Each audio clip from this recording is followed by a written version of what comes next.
on va avoir avec M. Angélibert, on aura un travail de littérature comparée sur ce type de sujet. Vous êtes donc professeur à l'université Bordeaux-Montaigne en littérature comparée. Vous, après votre thèse sur la réécriture de Robinson Crusoe au XXe siècle et plusieurs autres ouvrages consacrés à un écrivain sud-africain que M. J.M. Coetzee, ou j'espère que je prononce bien, vous vous êtes spécialisé dans l'étude des fictions de la catastrophe. Alors, vous êtes l'auteur de nombreux essais, que ce soit Apocalypse sans royaume, politique des fictions de la catastrophe, 20e et 21e siècle, ou encore Utopie et catastrophe, revers et renaissance de l'utopie, 16e, 21e siècle, et surtout, en autres, Fabuler la fin du monde, la puissance critique des fictions d'Apocalypse. Voilà. C'est un livre qui était d'ailleurs sur la table d'exposition à la bibliothèque Aimé Césaire la semaine dernière. Exactement, exactement. Donc, sans déflorer votre sujet d'aujourd'hui, dans le cadre de de cet ouvrage, vous étudiez la fin du monde dans les différents domaines artistiques, que ce soit littéraire, cinématographique, télévisuel, et vous montrez comment ce sujet de catastrophe est présent depuis un certain nombre depuis 2 siècles, que vous faites remonter au début du 19e siècle et au début aussi de la révolution industrielle, voilà, et dans lequel vous mettez que ce désespoir était un peu issu de l'échec, selon vous, de la Révolution française, et avec une critique de l'idéologie du progrès.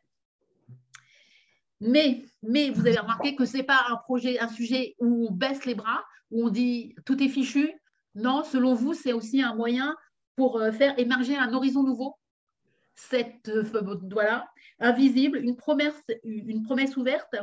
Alors, ce qui nous amène au sujet du thème d'aujourd'hui, de l'apocalypse à l'utopie. Et je vous laisse la parole. Oui, merci. Merci. Vous avez bien résumé ce que je dis dans ce livre. Merci pour votre invitation d'abord.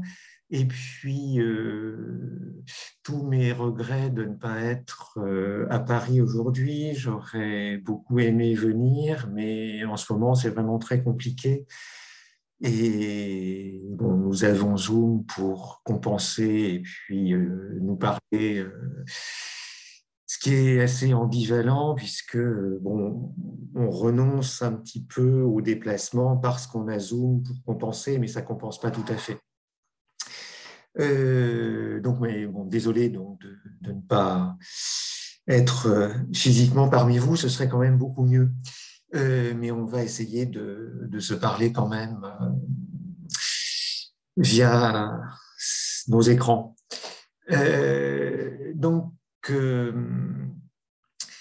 Ce livre que vous venez de résumer, c'est un essai sur des fictions. C'est un livre que j'ai écrit en 2018, donc avant la pandémie. Il a paru juste avant, à l'été 2019. Et il a été écrit avant que tout le monde se mette à parler d'effondrement. Si vous vous souvenez des discours qui étaient très courants juste avant le Covid, tout le monde parlait d'effondrement. C'est le moment où les idées de Pablo Servigne, Raphaël Stevens et les autres auteurs collapsologues étaient au sommet de leur mode. Et depuis, on a vécu, si on se souvient du printemps 2020, un véritable effondrement. Et maintenant, on sait un petit peu concrètement ce que peut être un effondrement. Or, moi, dans ce livre, je ne parle que d'imaginer la fin du monde, ni la prédire, ni la vivre, mais l'imaginer dans des fictions littéraires, fictions cinématographiques ou télévisuelles. Et cette enquête dans les fictions, c'était une enquête au long cours. Je l'avais commencé dans un premier livre qui était Apocalypse sans royaume. et puis à travers 2 essais collectifs que vous avez mentionnés aussi dans votre introduction, parce que j'ai vu se multiplier depuis 2 siècles, mais avec une accélération progressive et qui aboutit à un déferlement de fiction aujourd'hui, au début du XXIe siècle. J'ai vu se multiplier depuis 200 ans les fictions de la fin du monde. Et il y a quelque chose là de très étonnant. L'Apocalypse a été depuis très très longtemps, hein, depuis sans doute 2000 ans, un sujet extrêmement fréquenté, mais jamais autant qu'aujourd'hui. On n'a jamais autant écrit d'histoire sur la fin du monde qu'aujourd'hui. Et donc, il faut se demander pourquoi, et ce que notre époque présente de singulier pour qu'on soit aussi passionné par la fin du monde. Donc, moi, j'étudie des fables de la fin du monde, des fictions de la fin du monde, qui se donnent comme des fictions, hein, pas comme des prophéties, pas comme des oracles. Et a priori, quand on étudie des fables, on pourrait se situer loin de la réalité, on pourrait être soupçonné en tout cas d'être loin de la réalité, mais en réalité, la fiction modèle le réel. À force d'étudier la littérature, je me suis bien persuadé que sans la fiction, on ne peut pas agir dans la réalité parce que toute action, du moins toute action pensée, anticipée, suppose un modèle et que le modèle appartient à la fiction. On commence à penser l'action avec un faire comme si ou avec on dirait que. Certains théoriciens, comme Jean-Marie Schaeffer, appellent ça la feintise ludique. Schaeffer fait de la feintise ludique la première expérience de la fiction que les enfants acquièrent, et en même temps, c'est une manière d'apprivoiser la réalité. Faisons comme si j'étais le gendarme et toi le voleur, ou l'inverse. C'est une manière d'apprendre à se comporter dans la réalité par le jeu. Et on touche à ce qu'il y a de vraiment très très important, très très formateur dans le jeu. La fiction, y compris la plus sérieuse, est une expansion, parfois une expansion colossale, de cette faculté humaine de se projeter dans le jeu. Et c'est nécessaire à la pensée du monde réel. Et il faut même pousser ce paradoxe un petit peu plus loin. Et je commence avec ce geste-là que je trouve absolument fondamental. Au début de ce livre, je cite quelques lignes du poète anglais Percy Shelley, que vous connaissez peut-être, et vous le connaissez peut-être par le nom de sa femme, Mary Shelley, auteur de Frankenstein. Percy Shelley est un grand poète romantique, et il a écrit, très jeune, un très beau texte en prose qui est une défense de la poésie, dont le titre est d'ailleurs Défense de la poésie. Donc je vous lis un extrait. La faculté créatrice d'imaginer ce que nous savons nous manque. L'élan généreux d'accomplir ce que nous imaginons nous manque. La poésie de la vie nous manque. Nos calculs dépassent l'entendement. Nous avons mangé plus que nous ne pouvons digérer. La pratique de ces sciences qui ont agrandi les limites de l'empire de l'homme sur le monde extérieur a, faute de la faculté poétique, proportionnellement circonscrit celle du monde intérieur. Et l'homme, qui a réduit les éléments en esclavage, demeure lui-même esclave. C'est un texte que je trouve absolument saisissant. Il a été écrit en 1821 et on aurait pu l'écrire hier. Ce petit texte affirme d'abord que la faculté créatrice qu'est l'imagination permet de modéliser le monde, mais il affirme aussi, et c'est plus intéressant, que cette faculté créatrice permet d'imaginer ce que nous savons. C'est une formule intéressante, imaginer ce que nous savons. Nous ne connaissons vraiment le monde qu'en l'imaginant. Il faut imaginer, y compris ce que nous avons sous les yeux. C'est-à-dire que la connaissance passe par la représentation. Représentation est une des traductions courantes en français du grec mimesis, qu'on traduisait autrefois par imitation, et que certains théoriciens de la littérature proposent aussi de traduire par fiction. Donc c'est par la fiction qu'on connaît les choses, y compris les choses dont nous avons l'expérience, que nous avons sous les yeux. Shelley dit aussi que nos calculs et notre appétit, la pratique de ces sciences qui ont agrandi notre empire sur le monde, ont réduit d'autant la puissance de notre imagination. Nous connaissons d'autant moins le monde que nous croyons l'avoir réduit à notre maîtrise par la technique. Alors, ce n'est pas du tout une proposition triviale. Shelley ne dit pas que l'imagination du savant s'assèche. Lui-même était très au fait des sciences de son temps. Il était très curieux et il vivait à une époque. Il a attaqué les saisons pour avoir une conférence. Vous pouvez cumuler les compétences. Vous pouvez être à la fois un grand poète et un savant tout à fait au fait de l'actualité des sciences et pratiquer même les sciences contemporaines, puisque les expériences scientifiques de pointe étaient encore à la portée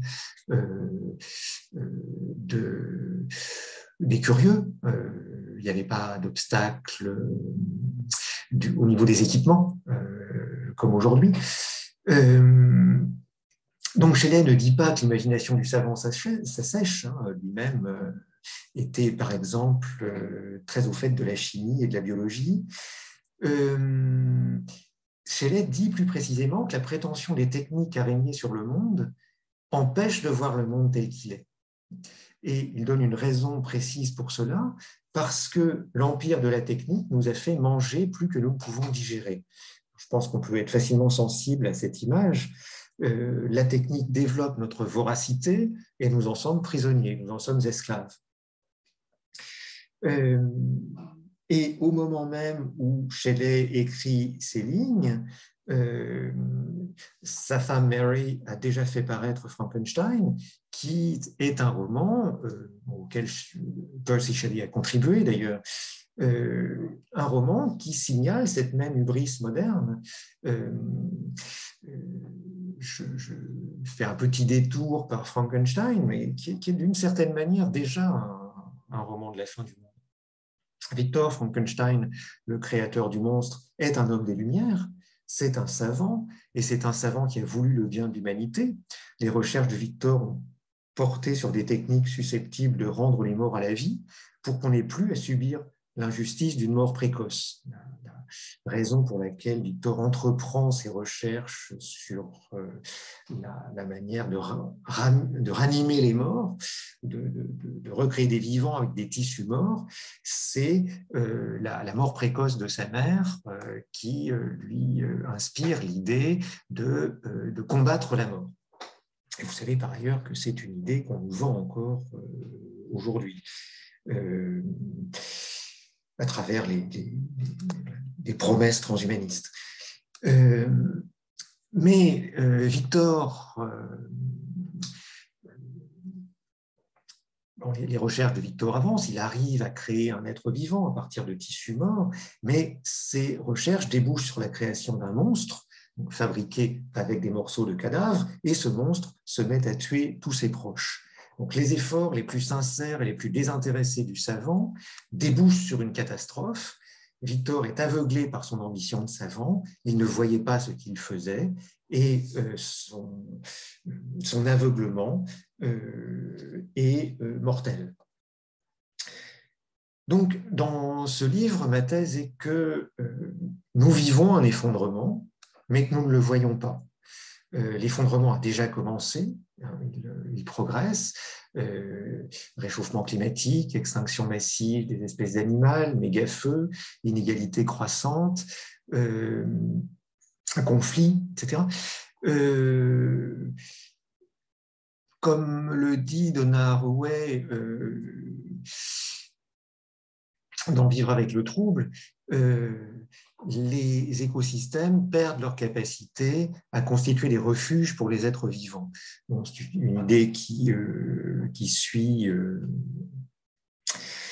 celle de Lovelock puis de Latour, que la Terre est un refuge que les êtres vivants s'aménagent.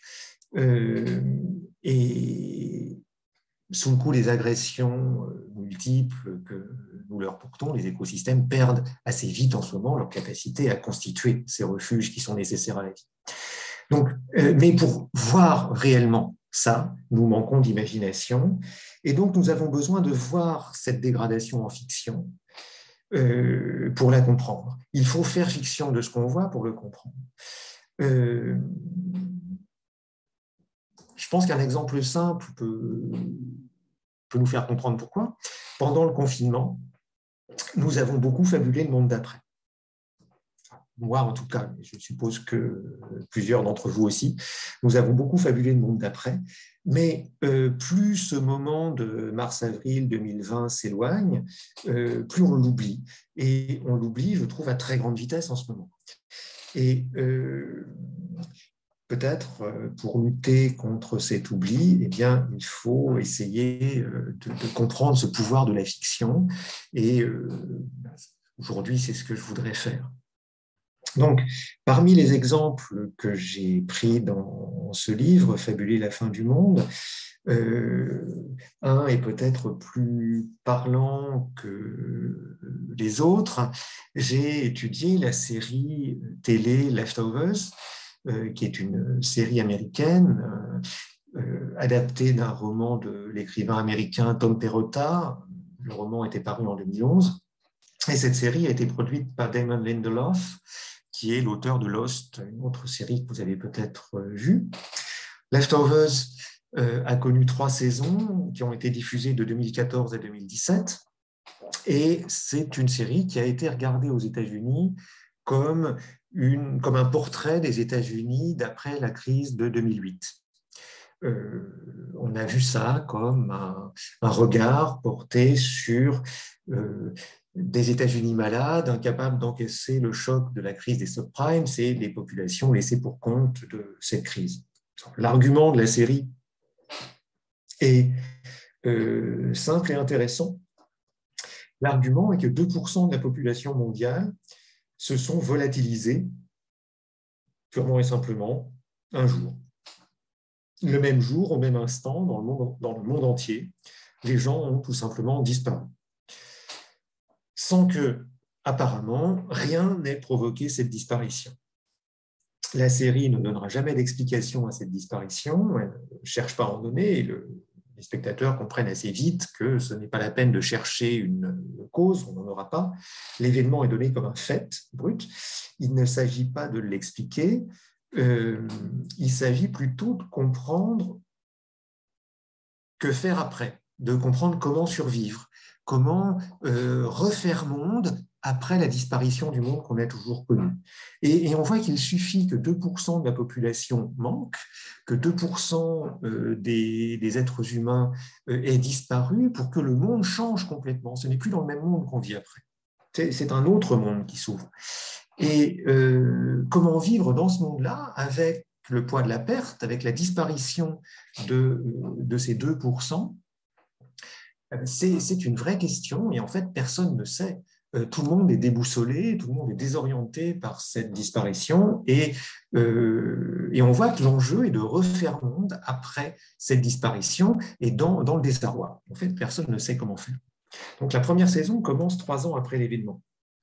C'est intéressant ce délai de 3 ans parce que le délai est suffisant pour que le choc initial soit passé, mais il n'est pas suffisant pour que ce choc soit complètement intégré, complètement digéré, surmonté. 3 ans après, la société se divise essentiellement en 3 parties. D'abord, il y a ceux qui veulent minimiser l'événement, qui veulent faire comme si de rien n'était.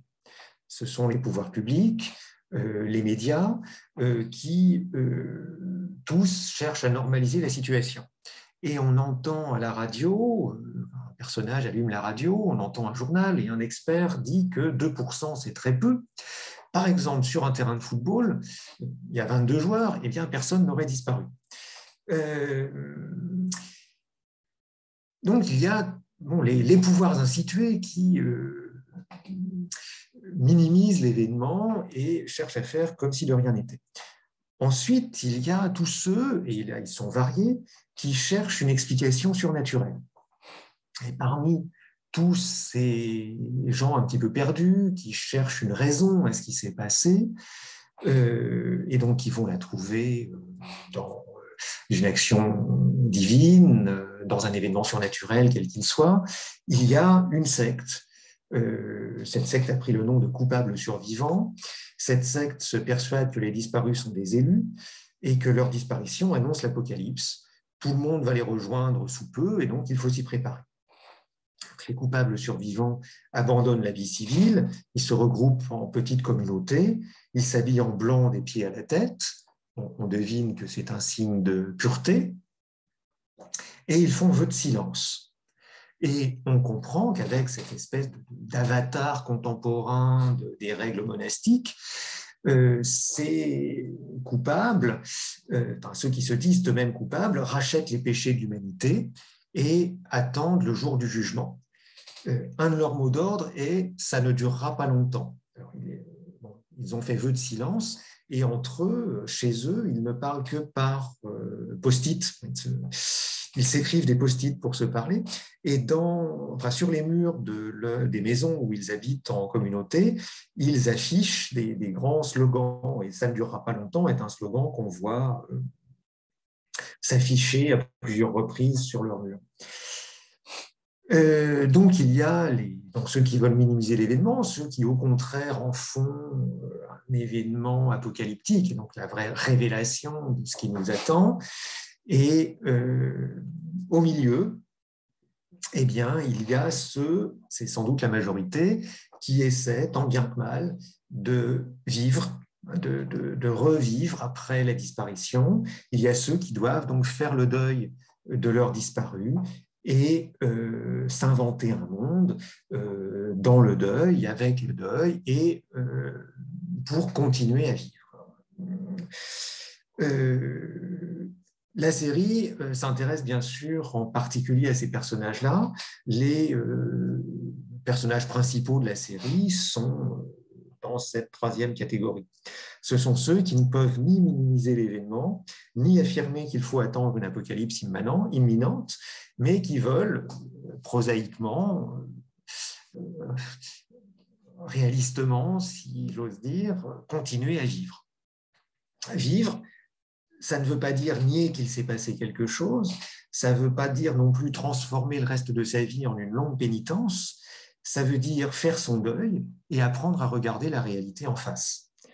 Alors ça, c'est l'attitude des deux personnages principaux, apprendre à regarder la vie en toute connaissance de la catastrophe, apprendre à assumer sa condition de leftover, et en anglais, leftovers, ce sont les restes, au sens trivial, c'est ce qui reste dans l'assiette à la fin du repas. Et donc, the leftovers, dans la série, évidemment, c'est tous ceux qui ne sont pas morts, c'est tous ceux qui survivent et qui sont les restes. Condition donc un peu difficile à assumer. Donc apprendre à regarder la vie, apprendre à regarder ce qui se passe, y compris ce qu'il y a de plus dur, apprendre à regarder sa condition d'être en reste, c'est cela que suggère cette série. Alors, il y a deux flashbacks dans la première saison de la série qui montrent la disparition, le moment de la disparition. Et ces deux flashbacks sont intéressants parce qu'ils montrent non pas les disparus en train de disparaître, ils montrent ceux qui restent. Ils montrent les visages de ceux qui restent. C'est-à-dire que ce qu'on voit à l'écran, ce n'est pas l'effacement de corps qui disparaissent. Ce qu'on voit, c'est l'effarement dans les yeux de ceux qui regardent. La série, donc, elle nous renvoie à nous-mêmes. Elle montre ceux qui regardent la disparition. avec les yeux écarquillés, qui regardent sans comprendre ce qui se passe, leurs contemporains disparaître. Eh bien, le spectateur est obligé de penser que c'est lui-même qui a regardé, que c'est lui-même qui regarde et qui est regardé. La série est assez discrètement métafictionnelle ici. Elle montre les spectateurs des disparitions. Et donc, discrètement, mais efficacement aussi, elle montre qu'il faut apprendre à voir, qu'il faut apprendre à regarder, qu'il faut affronter la catastrophe. Et ça ne veut dire ni la nier comme les pouvoirs publics et les médias, ou transposons dans notre réalité comme les climato-négationnistes qu'on connaît, ni cacher la catastrophe derrière un récit millénariste, comme les coupables survivants dans la série, ou regardons dans notre réalité comme certains collapsologues.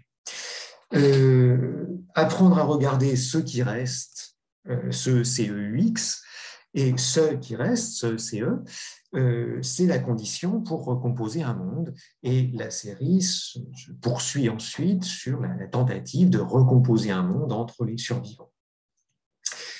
Ce qui m'intéresse dans cette fiction, et la raison pour laquelle j'ai choisi cet exemple aujourd'hui, c'est qu'elle montre une apocalypse qu'on pourrait dire à bas bruit, une apocalypse qu'on pourrait ne pas voir. Et d'ailleurs, dans la fiction, il y a bien des personnages qui essaient de dire que rien ou presque n'a eu lieu. Très peu de gens ont disparu. On peut donc ne pas voir la catastrophe.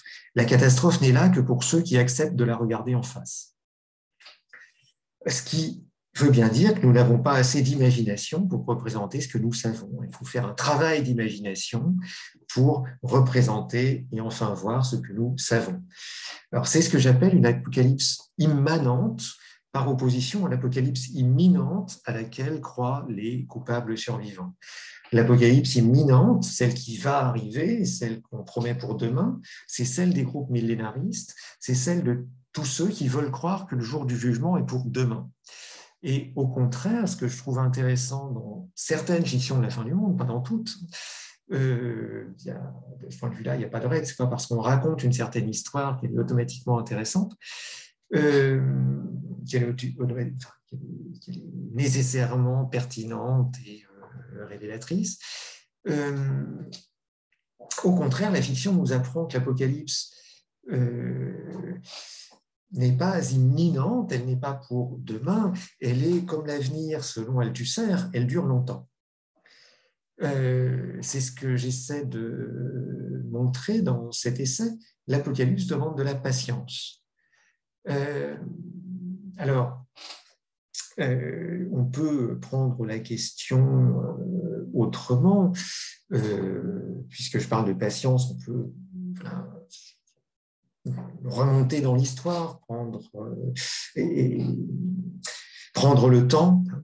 Les fictions de la fin du monde prolifèrent aujourd'hui, elles sont devenues très nombreuses, on a l'impression qu'on ne trouve plus que ça en librairie, mais si elles prolifèrent aujourd'hui, c'est sans doute aussi parce qu'elles ont une longue histoire, pas seulement parce qu'aujourd'hui donc toutes les conditions sont réunies pour qu'on y pense, mais parce qu'elles ont une longue histoire, et cette histoire, je la fais remonter au début du XIXe siècle.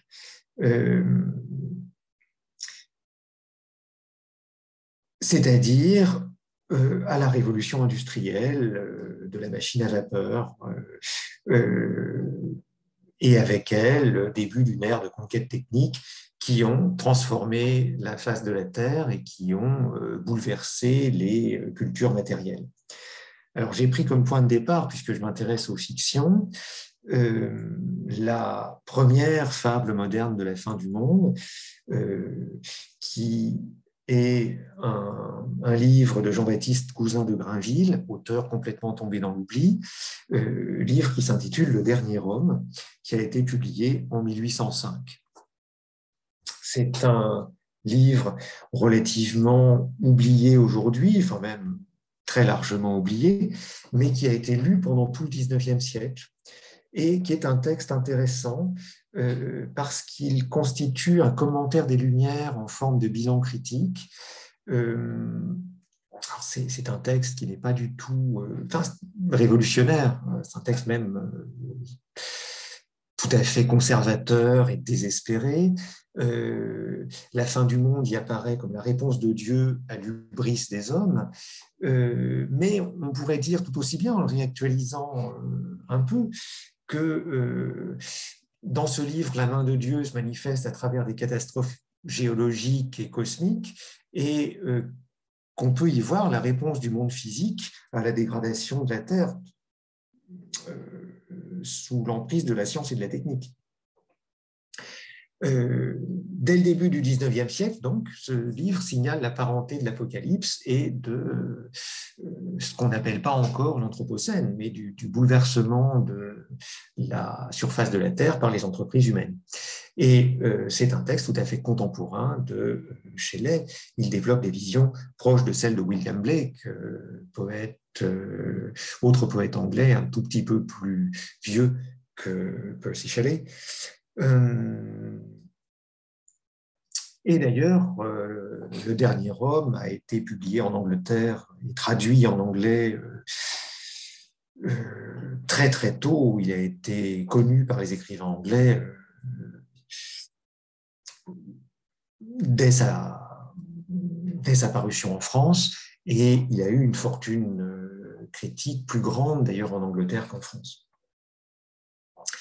Alors, on pourrait se débarrasser de ce livre en le classant dans la rubrique des réflexions réactionnaires qui condamnent la révolution au nom du monde ancien, mais je pense que ce serait une erreur, ce serait négliger justement sa proximité avec ces écrivains anglais comme Blake, comme Shelley, comme Byron, qui ont aimé la Révolution française et qui l'ont soutenue. Et c'est un livre qui reconnaît la grandeur des Lumières et qui l'exprime à longueur de page, mais qui est dans ce paradoxe que les Lumières ont à la fois accompli des prouesses extraordinaires et provoqué une catastrophe. Alors tout le récit se place à la fin du monde, et le héros se fait raconter par des vieillards l'histoire de l'humanité. Le jeune héros de cette épopée, c'est une épopée, ce n'est pas un roman, se fait raconter par des vieillards l'histoire de l'humanité. Et voici comment ces vieillards lui racontent le siècle des Lumières. C'est l'époque, disent-ils, où on a inventé un élixir de longue vie capable de prolonger l'existence presque indéfiniment. Et c'est une invention prodigieuse. Alors, voilà, chez Cousin de Grainville, comment les Lumières sont présentées. Donc, tout le monde désirait bénéficier de l'élixir de longue vie, mais celui-ci a été réservé à une poignée d'humains particulièrement méritants. Donc, a été présenté comme la récompense suprême qu'on pouvait donner à la vertu. On ose croire aux travaux entrepris par le genre humain pour mériter cette récompense. Les monuments qu'ils élevèrent sont si beaux qu'ils satisfont les désirs de l'imagination et qu'on doute quelquefois s'ils sont sortis de la main des hommes. Rien ne fut comparable à l'éclat des sociétés, à la perfection des arts, aux vertus de l'humanité. Cette grandeur fut commune à tous les pays, à plusieurs siècles. En lisant l'histoire de cet âge, on ne retrouve plus l'homme dans l'homme lui-même. Il semble que des êtres plus parfaits vinrent habiter le globe terrestre. Ils furent comme les géants du génie et de la vertu. Donc voilà comment les hommes de ce temps considèrent le siècle des Lumières. C'est une véritable utopie. Et cette utopie appartient à cet âge où les hommes ont agi pour mériter sur Terre, selon le jugement d'assemblée démocratique, la vie éternelle. Laïcisation et démocratisation du salut, le siècle des Lumières, c'est une eschatologie descendue sur la Terre sans que Dieu n'ait rien à y dire. Et cela, c'est exactement l'Anthropocène. La suite du récit s'inspire de la théorie des climats en vigueur à l'époque pour montrer le revers de cette utopie. La Terre parvenu à ce haut degré de gloire et de bonheur, éprouva le sort des hommes. Ainsi, la terre couverte de la population la plus heureuse, redevenue un second Éden, commença par perdre de sa fécondité. L'homme effrayé ne songea plus qu'à sauver sa demeure d'une ruine prochaine. Il porta si loin les efforts de l'art qu'il sut rassembler la chaleur éparse dans les airs, la concentrer sur les terrains refroidis, qu'il sut ressusciter la vigueur des terres épuisées et féconder la poussière. J'arrête la lecture là, mais ces efforts pour refertiliser la terre ne suffiront jamais. Il faudra toujours les pousser plus loin. Et à chaque fois qu'on poussera l'effort plus loin, la réponse de la terre, et, bon, il faut ajouter et du ciel, sera la même, c'est-à-dire que la stérilité du sol s'aggravera. Les hommes ne peuvent pas maîtriser le monde. Alors, on peut interpréter cela dans le langage religieux qui est celui de Grainville, comme la réponse de Dieu à l'impiété de lumière rationaliste, mais on peut aussi voir là un langage écologiste avant la lettre, et bien sûr c'est un anachronisme, mais pas si énorme que ça. Les désordres du monde sont des désordres climatiques et ils sont provoqués par les êtres humains. Et on sait que au début du XIXe siècle, on savait tout à fait que les désordres climatiques étaient provoqués par les humains. Jean-Baptiste Fresso et d'autres historiens l'ont montré. Donc, il y a une histoire des fables apocalyptiques qui nous mène de la première révolution industrielle à aujourd'hui. Elle passe par quelques textes phares.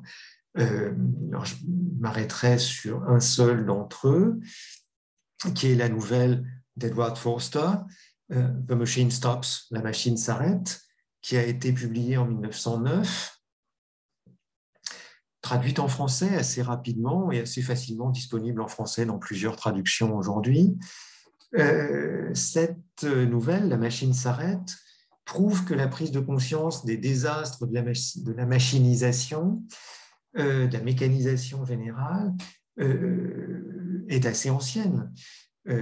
Forster décrit un monde dans lequel la machine, qu'il écrit au singulier avec un M majuscule pour en faire une espèce d'entité qui a été divinisée par les habitants du monde futur qu'il décrit, la machine a pris le contrôle, la machine a pris le pouvoir sur la civilisation et on ne peut plus rien faire sans elle.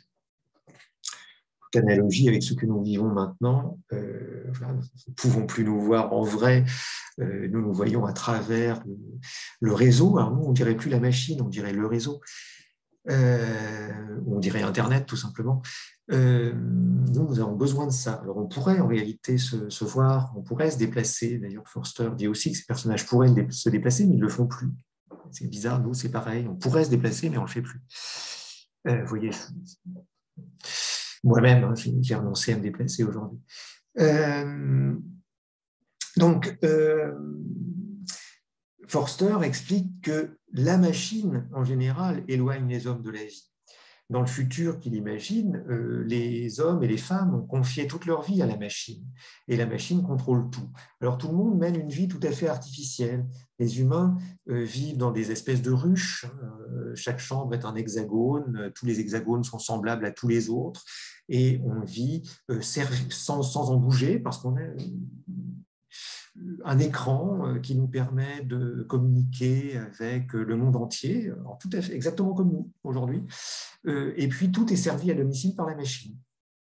Et les êtres humains vivent confinés. C'est une nouvelle que beaucoup de gens ont relue pendant le confinement, puisque on trouvait des analogies très très facilement avec ce qu'on vivait à ce moment-là. Et donc les humains sont complètement démunis quand la machine se dérègle, et ils ne peuvent plus vivre sans elle.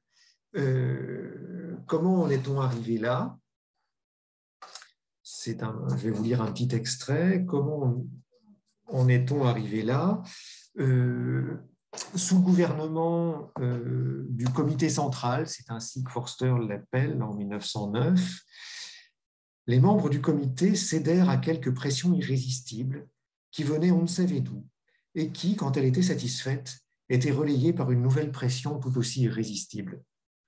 À une telle situation, il convient de donner le nom de progrès. Personne n'admit que la machine était hors de contrôle. Année après année, elle était servie avec une efficacité croissante et une intelligence décroissante. plus un homme connaissait ses propres devoirs envers la machine, moins il comprenait les devoirs de son voisin. Et pas une seule personne au monde ne comprenait le monstre dans son ensemble.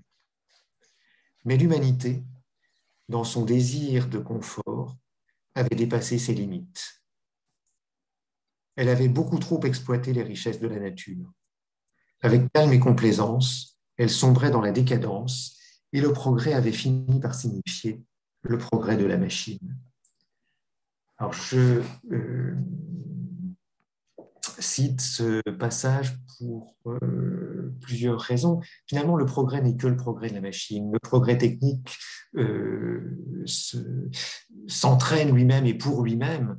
Et le progrès ne signifie plus que le progrès de la machine sans qu'on sache du tout à quels autres besoins il répond. Et finalement, il répond beaucoup plus aux besoins de la machine qu'à d'autres besoins.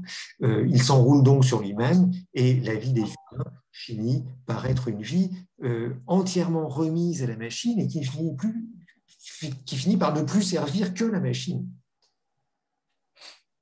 Et donc, le progrès s'arrête et la machine cesse de fonctionner, imagine Forster, quand toute la vie a été mécanisée et que toute la vie s'en est entièrement remise à la machine. À ce moment-là, le processus est arrivé à sa fin ultime.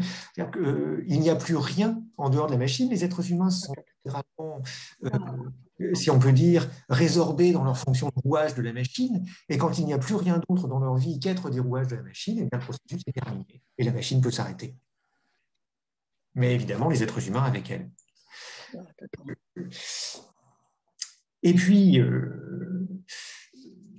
deuxième raison pour laquelle ce passage m'intéresse, c'est qu'il énonce 100 ans plus tôt un des arguments de Jean-Baptiste Fresso, l'historien des techniques, qui est que la conscience de l'Anthropocène est contemporaine de l'Anthropocène, c'est-à-dire qu'on ne prend pas conscience tardivement des choses, mais on prend conscience au moment où on les fait. C'est toute cette histoire de la prise de conscience à retardement, c'est une fabuleuse ânerie. On n'est pas les champions de la réflexivité aujourd'hui parce qu'on a enfin pris conscience de l'Anthropocène et on est plus intelligent que nos prédécesseurs. On ne sait pas mieux que les hommes du passé que l'industrie ravage la planète. On le savait avant. On exprime seulement ce savoir depuis un point de vue plus tardif et donc où les ravages sont plus évidents. Mais il y a eu des auteurs bien avant nous pour exprimer ces ravages. Il n'y a pas de prise de conscience à retardement. Il y a bien des gens toujours au moment où les choses se passent pour prendre conscience. Et en la matière, donc, il n'y a pas de progrès, ou en tout cas, le progrès n'est pas uniforme, univoque et assuré. Donc, les savoirs ne décident de rien. Par contre, les fictions proposent à l'imagination. Les fables de l'Apocalypse anéantissent le monde ancien, celui dans lequel nous vivons, et elles mettent leurs lecteurs devant l'évidence d'avoir à se penser à la fin des temps. Et là, j'en viens à ce qui m'intéresse le plus dans les fictions de la fin du monde. Les fictions de la fin du monde nous mettent devant l'évidence d'avoir à penser la fin des temps parce qu'elles transfigurent le temps. Elles nous placent dans un temps de la fin, c'est-à-dire un temps qui est à la fois une opportunité et une réquisition. Le monde va finir et c'est encore un vocabulaire théologico-politique qui s'impose. Il faut rester ferme dans sa foi. Il faut agir pour que le royaume advienne. Alors, ces fictions sont désespérées, mais dans le désespoir, elles puisent l'énergie de vivre ici et maintenant. Et c'est en ça que ces fictions ne sont pas nihilistes, mais qu'au contraire, elles affirment la puissance du verbe, de la fiction, et donc de l'imagination et de l'action. C'est ce qu'on peut lire dans les mondes d'Antoine Volodine, par exemple. C'est ce qu'on peut lire dans L'aveuglement de José Saramago.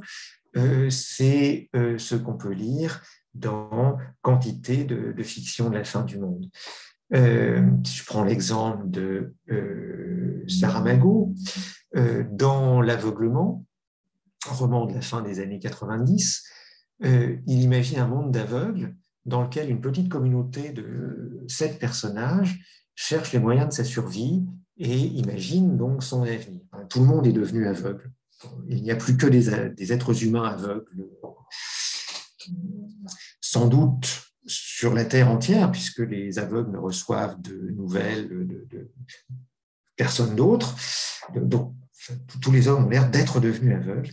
Et l'un d'entre eux dit, nous sommes retournés à la horde primitive, avec la différence que nous ne sommes pas quelques milliers d'hommes et de femmes dans une nature immense et vierge, mais des milliers de millions dans un monde rétréci et épuisé. Alors, c'est devant cet horizon, qui a l'air tout à fait désespéré, que la communauté donc, se relie au plus lointain passé et qu'elle doit penser son avenir.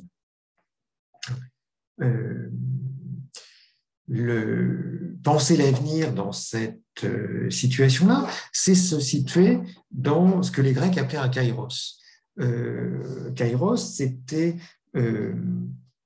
le temps comme occasion, comme moment, l'instant décisif. C'est une façon de traduire kairos, l'instant décisif, par opposition au chronos, qui est le temps des horloges, le temps qui avance toujours. Kairos est l'instant dont on peut se saisir pour tout transformer, pour tout changer. Eh bien, l'Apocalypse est un kairos. Au moment où nous arrivons au temps de la fin, nous sommes dans un kairos, c'est le moment où tout peut basculer.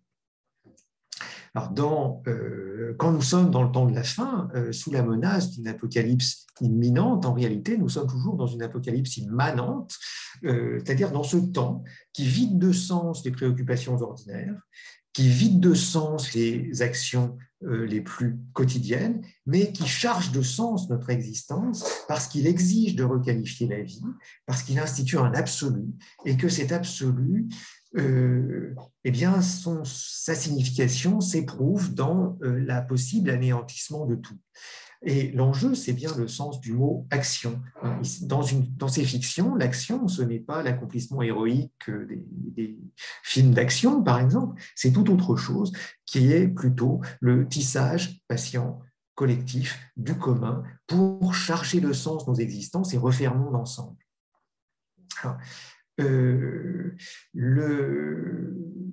voilà ce que disent ces fictions de la fin du monde. Elles nous placent au kairos du temps de la fin, qui exige que nous fassions sens de ce moment en produisant un monde commun qui est le monde dans lequel nous pouvons faire face à la menace. Et c'est sans doute pour ça que ces fictions sont tellement importantes aujourd'hui, qu'on en écrit, qu'on en filme, qu'on en dessine, que ces catastrophes sont une partie extrêmement importante de notre imaginaire d'aujourd'hui, parce que ça fait écho à notre situation politique, écologique, de manière très frappante. Voilà, j'ai tenté d'en donner quelques exemples. Il y en aurait évidemment beaucoup, beaucoup d'autres, y compris des exemples auxquels je ne pense pas. Mais voilà, pour le dire dans des termes assez généraux et qui traversent bien des genres fictionnels, voilà rapidement les raisons pour lesquelles ces fictions nous importent aujourd'hui. Merci. Merci beaucoup, Monsieur Angélibert. En plus, vous avez tenu le temps. Donc, merci beaucoup. Maintenant, ça va être le temps des questions. Alors, déjà, dans le cadre de la discussion, alors je vais reprendre. Il y a déjà des commentaires qui peuvent être aussi, vous pouvez répondre. Donc, alors, c'est Boris Engelson qui pose le commentaire suivant. Nous le voyons, cet effondrement, du moins celui par le climat, mais nous ne pouvons rien faire. Non faute d'eux, mais par excès de savoir ou de pouvoir. Il y a sur Terre désormais près de 10 milliards d'experts qui chacun veut son droit à avoir raison et à imposer sa raison au reste de l'univers, ce qui rejoint votre thèse et celle de Shelley. Et ensuite, je trouve, pour ma part, je trouve cette causerie fascinante, c'est le mot, et elle met à mal ma grande théorie, à savoir que tout ce qui sort des unipop est génial et tout ce qui sort des unis d'État est nul. Or, le présent orateur, donc vous, semble être des deux côtés. Par contre, moi, je ne sais pas ce que c'est que. Enfin, j'ai une petite idée sur ce qu'est Unipop et Uni-État, mais peut-être que M. Engelson peut préciser s'il est toujours avec nous. Bon, bah, écoutez, apparemment non, je ne pense pas. Donc, je peux peut-être oui, allez-y. un mot. Alors, pour l'effondrement auquel on ne peut rien faire, je ne sais pas si on ne peut rien y faire. Bon, vous avouez que moi, je ne suis pas très optimiste. Mais en tout cas, je pense qu'il y a beaucoup de choses à faire. Et on ne peut pas présumer leur efficacité, mais si on ne fait rien pour le climat, bien, effectivement, l'avenir de jeunes d'entre nous est très sombre. Bon, pour les solutions pratiques, je ne suis pas un expert, hein, mais je pense qu'on a beaucoup de choses à faire et à tous les niveaux. Et qu'il ne faut surtout pas baisser les bras en se disant c'est trop tard. Ensuite, pour l'opposition entre université populaire et université d'État, Unipop,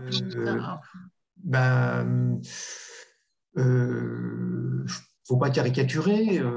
Je pense que je suis loin d'être le seul universitaire à intervenir dans les universités populaires.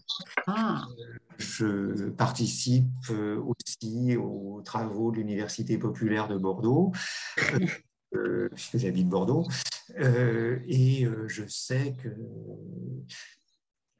l'Université populaire de Bordeaux invite des universitaires de toute la France et que de nombreux collègues s'y prêtent très volontiers. Donc, il ne faut pas opposer les deux. Il y a deux logiques tout à fait différentes entre éducation populaire et éducation supérieure d'État. Mais il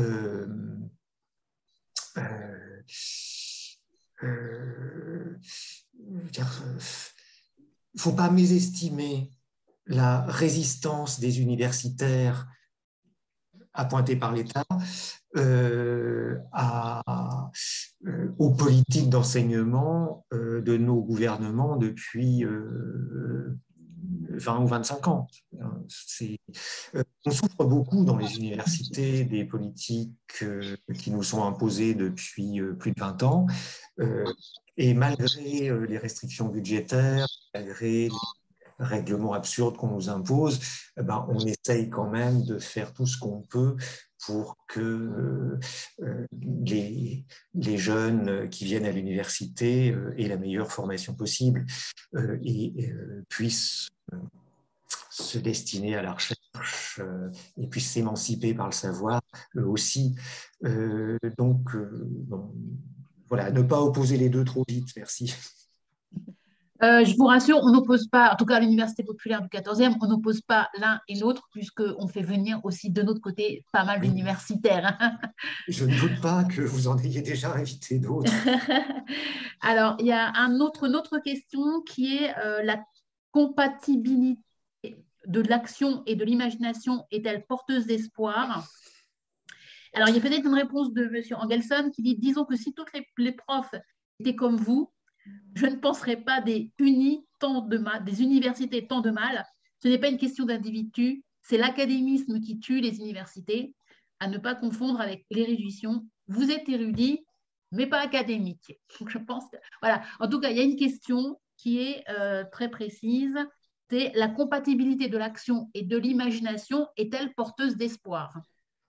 Oui, je pense. En tout cas, je pense qu'il faut de l'imagination pour aller au-devant de l'action. Donc, cultivons notre imagination. Ce n'est pas à opposer à l'action pratique. Je pense qu'il faut lire des romans, il faut aller voir des films pour agir dans la réalité. Et aussi pour ne pas se laisser abuser par certaines fictions. Parce qu'il y a aussi des fictions qui nous portent à ne pas voir certaines choses. Il y a aussi toutes les fictions ne sont pas également intéressantes. Donc, nouveau commentaire. Merci beaucoup à M. Angélibert, donc à Jean-Paul Angélibert, pour cette intervention passionnante et ses réponses sur université populaire et universitaire.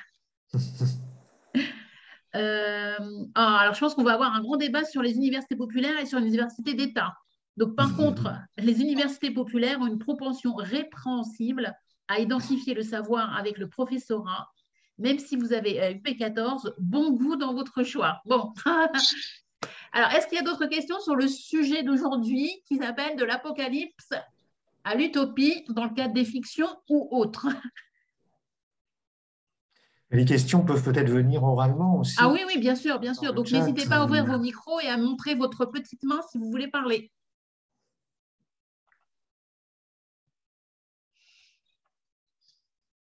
Qui va prendre la parole? C'est toujours difficile de commencer. C'est ça, c'est ça. Après, par contre, on ne peut plus les arrêter. Alors, qui veut prendre la parole? S'allume. Oui.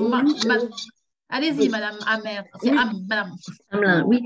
J'ai un peu perdu le fil de la question, mais est-ce que je n'oppose pas du tout le savoir entre l'université populaire et d'État. Je trouve que c'est une distinction qui n'a pas beaucoup d'intérêt.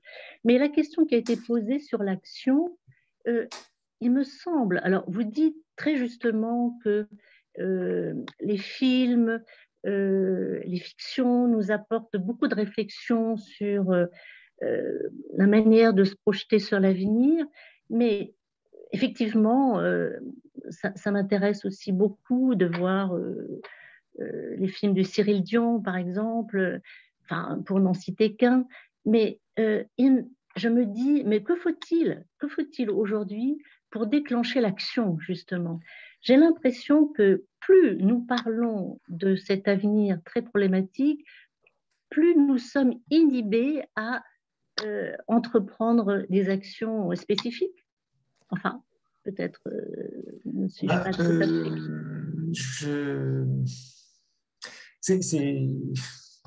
C'est une question qui revient toujours. C'est une question qu'on se pose tout le temps. Je me souviens que je me posais la même dans un cadre militant il y a 20 ans. Pour situer la puissance des fictions, oui. je vais repartir d'un exemple. Dans les années 60, on a eu très peur d'une guerre nucléaire entre les États-Unis et l'URSS.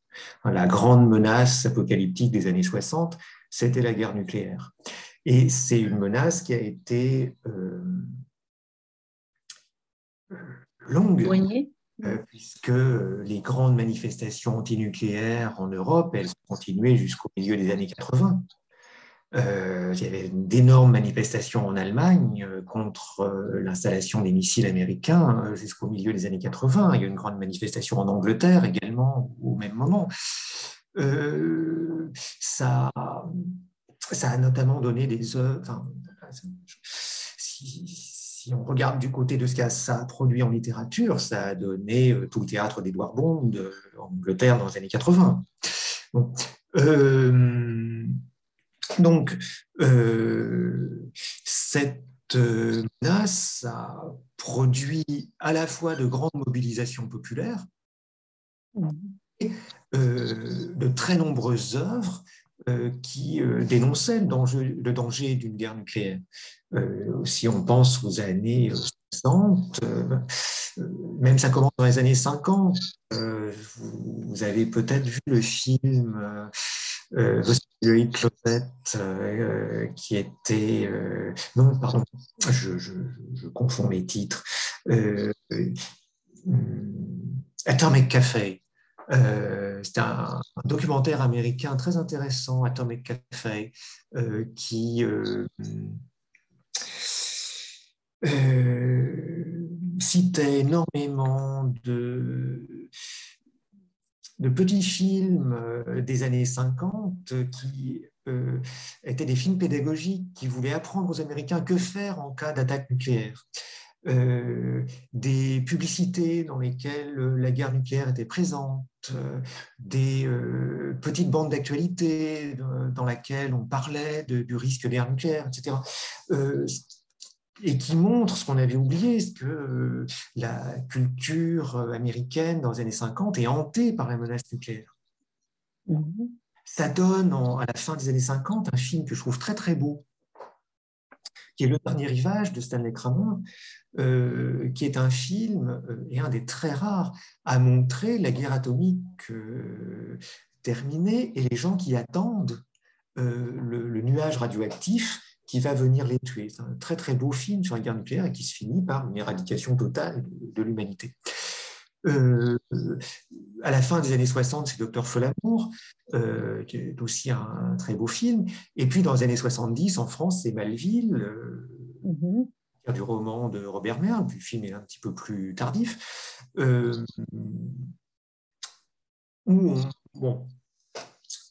Dans les années 80, en URSS, vous avez aussi des films sur la menace nucléaire. Il y a un très beau film qui s'appelle Les Lettres d'un homme mort de Lobouchansky, qui est un film sorti juste avant la catastrophe de Tchernobyl, qui raconte les suites terribles d'une guerre nucléaire. Bon, c'est une hantise qui dure des années 50 jusqu'au milieu des années 80 à peu près. On pouvait à bon droit se dire, mais on n'y peut rien. On n'y peut rien. Il y a des puissances nucléaires, il y a des têtes nucléaires essaimées sur la planète, et puis on ne peut rien y faire. Mais en fait, on peut aussi penser que les mobilisations populaires et les fictions apocalyptiques nous ont suffisamment mobilisés pour les premières et effrayés pour les secondes, pour que personne n'appuie sur le bouton.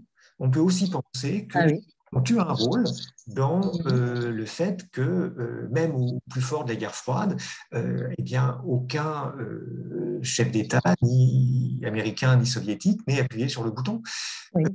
Je pense que l'imagination de la catastrophe a été un des facteurs qui a permis que la guerre nucléaire ne se produise pas. Oui, c'est très juste, c'est très important de dire ça.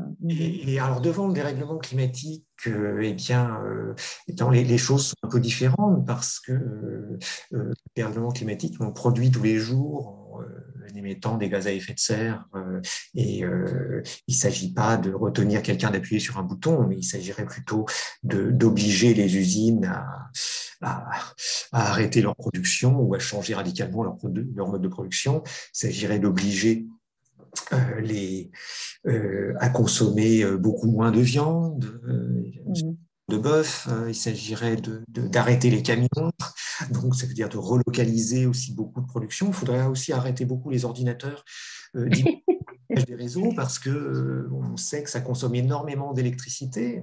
Vous savez comment sont réfrigérés les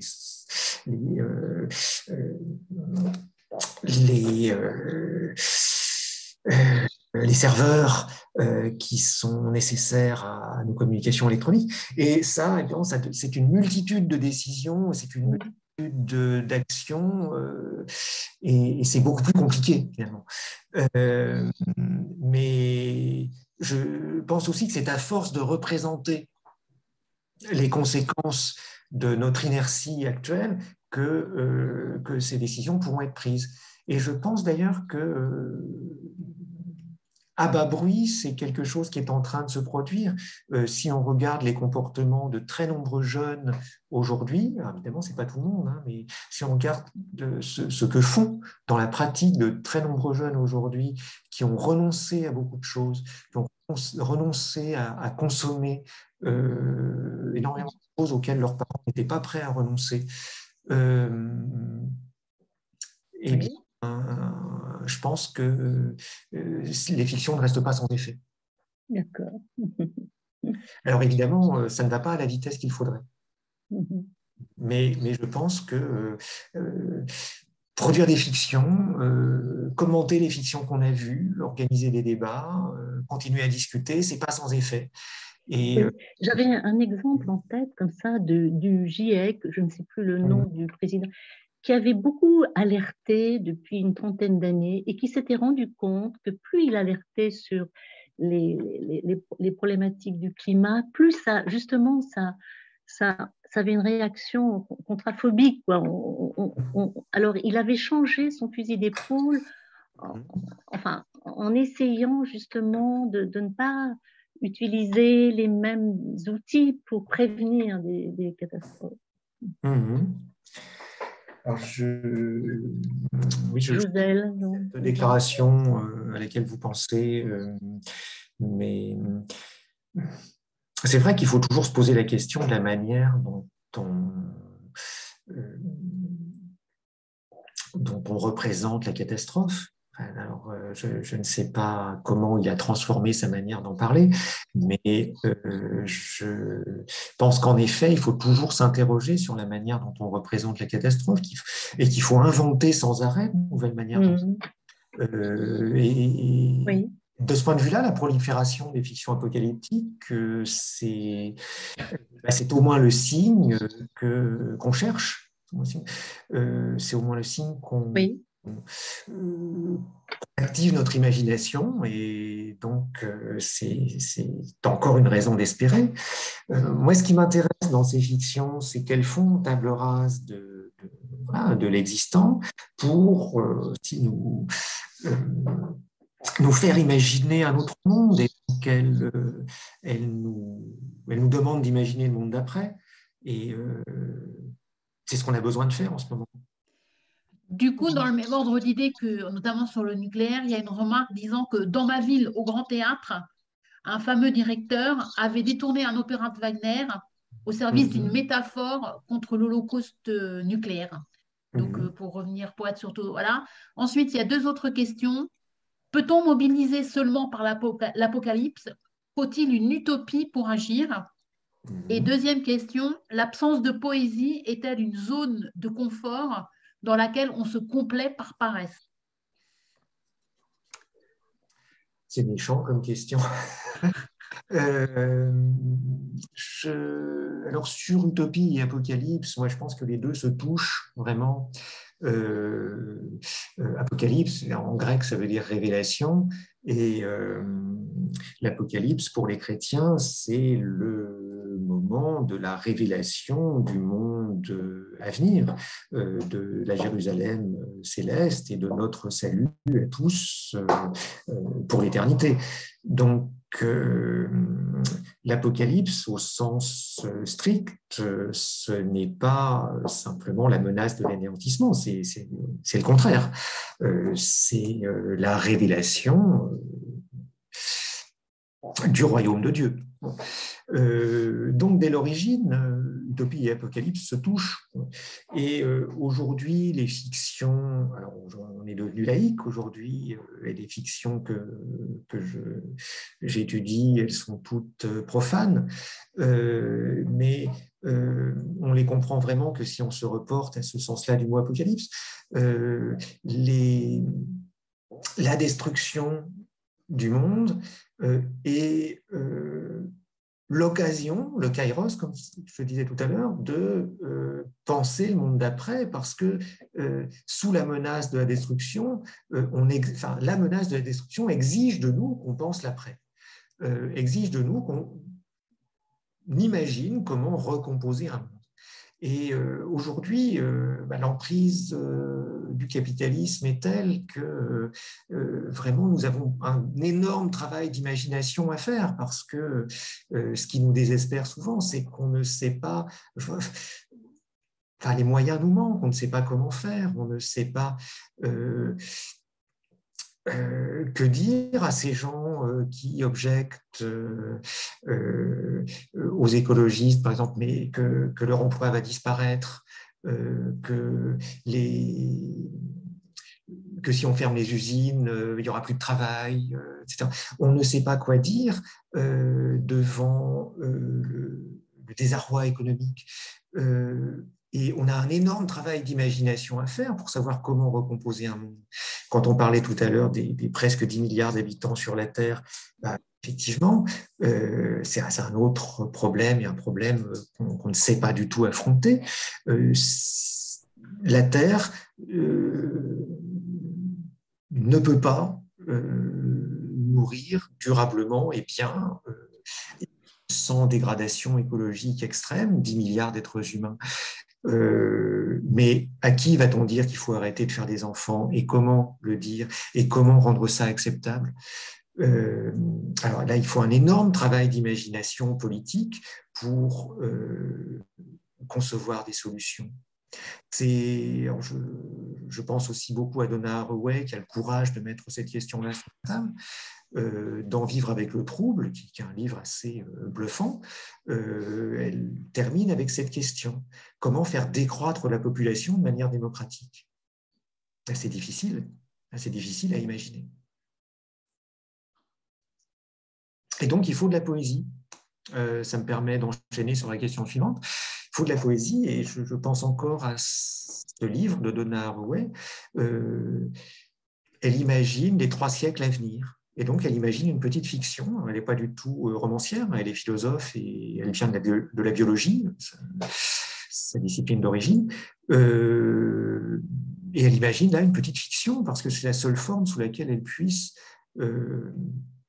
envisager les 3 siècles à venir, qui sont ceux de la décrue de la population humaine, mais une décrue utopique, une décrue heureuse. Démocratique, communautaire, conviviale. Alors, on nage dans l'utopie, hein, dans ce dernier chapitre de Vivre avec le trouble, mais ça a au moins le mérite de nous montrer à quel travail d'imagination on est conduit, quel travail d'imagination est exigé de nous par ce qu'on vit en ce moment.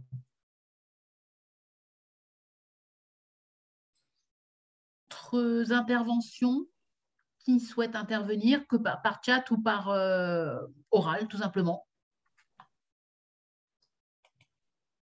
Bien. Bon, apparemment, vous faites peur peut-être? Non, mais... non, je pense pas. Non, mais les questions sont très bien cernées, je trouve. Ouais, c'est très, très bien. C'est vrai, c'est le pouvoir de l'imagination, vous avez raison. Ou, comme l'a dit quelqu'un, la poésie doit contribuer à rêver un monde différent. Je ne dis pas meilleur, parce que c'est déjà une autre question, mais un monde vivable, respirable. Mais vous voyez, là où ça se touche, utopie et catastrophe, pendant le confinement mars-avril 2020, une catastrophe nous est tombée dessus qu'on n'avait vraiment pas imaginée. Enfin, vraiment, personne n'avait anticipé ça. Et ça nous tombe dessus tout d'un coup. Immédiatement, qu'est-ce qu'on fait? On imagine le monde d'après. Je pense qu'à l'Université populaire, vous êtes bien placé pour vous souvenir de ça. Beaucoup de gens ont mis sur la table leur monde d'après. On a eu énormément de sollicitations. Et votre monde d'après, il est comment? Immédiatement, le mal a appelé son remède. Mais là, on a besoin de beaucoup d'imagination. Qui d'autre souhaite intervenir? Alors, donc, voilà, non, il n'y a pas de souci. Donc, je vais quitter la séance dans un instant et je m'en veux d'avoir envahi la boîte avec des remarques contre les universités. C'était marginal dans mon esprit, à côté du rôle de l'utopie, mais en volume, c'est devenu le gros de mes remarques. J'ai toutefois mes raisons d'évoquer le sujet du savoir, de l'érudition, de l'information, de l'académisme. C'est un sujet en soi et je pensais juste à haute voix sans plus penser qu'on m'écoutait. D'accord, ok. Bon, merci.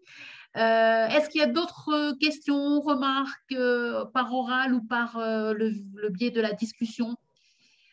Voilà, il nous reste encore du temps, donc n'hésitez pas.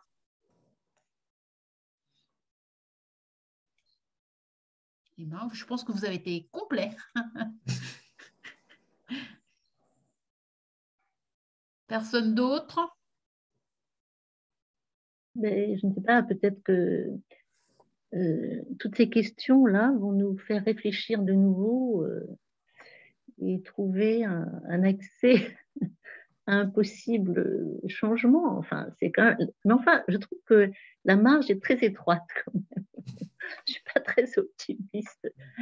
C'est très étroit, non? Je pense que d'autres personnes sont pas plus optimistes, puisqu'on nous dit Oui. que la crise de notre époque, qui sous-tend la crise du débat, c'est qu'on ne croit plus en l'avenir.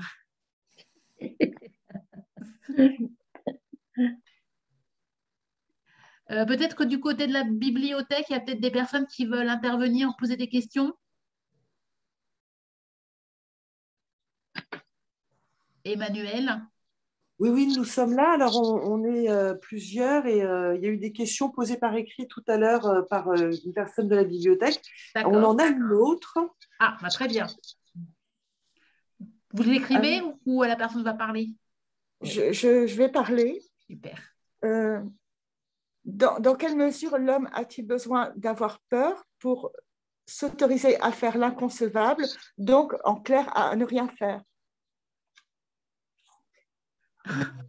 Ça, je ne sais pas si je saurais répondre. Je ne suis pas psychologue. Donc, je ne sais pas si on a besoin d'avoir peur. En tout cas, je pense que c'est très utile de jouer à se faire peur. En tout cas, c'est très utile de raconter des histoires à faire peur. On en a tous l'expérience. Dès l'enfance, on adore les histoires qui font peur, mais pas qui font un petit peu peur, qui font vraiment peur, celles qui nous terrifient, on adore ça. Et puis, donc adulte, ça se transforme plus ou moins, mais on connaît la puissance de ces histoires à faire peur et on sait le besoin qu'on a de jouer à se faire peur, parce que quand on raconte, quand on écoute une histoire ou quand on lit une histoire, on sait très bien que ce n'est pas vrai. On sait très bien que le loup n'existe pas et que ce n'est qu'une histoire. Quand on regarde un film, on sait très bien qu'on regarde une fiction. Quand on lit un roman, on sait très bien que c'est une fiction. Et que les rapports avec notre réalité sont obliques, demandent une interprétation, demandent un travail de notre part pour montrer en quoi cette fiction nous concerne de près ou pas. Donc, je ne sais pas dans quelle mesure on a besoin de la peur pour agir ou pour ne pas agir, mais je sais qu'on a besoin de jouer à se faire peur parce que, comme le jeu en général, on a besoin de simuler pour appréhender la réalité, comme on a besoin d'anticiper pour faire des plans et pour agir. On a besoin du jeu pour plusieurs raisons. La maîtrise du monde, l'anticipation de l'action, l'interprétation des signes que le monde nous envoie. Et la fiction fait partie de ces jeux.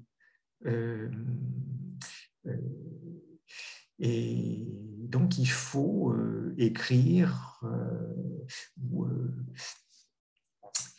imaginer, quelle que soit la forme que prend l'imagination, pour faire face au monde, faire face à ces menaces. Bon, j'essaie de le dire de la manière la plus générale possible, mais bon, je suis persuadé que les fictions sont absolument nécessaires à l'action.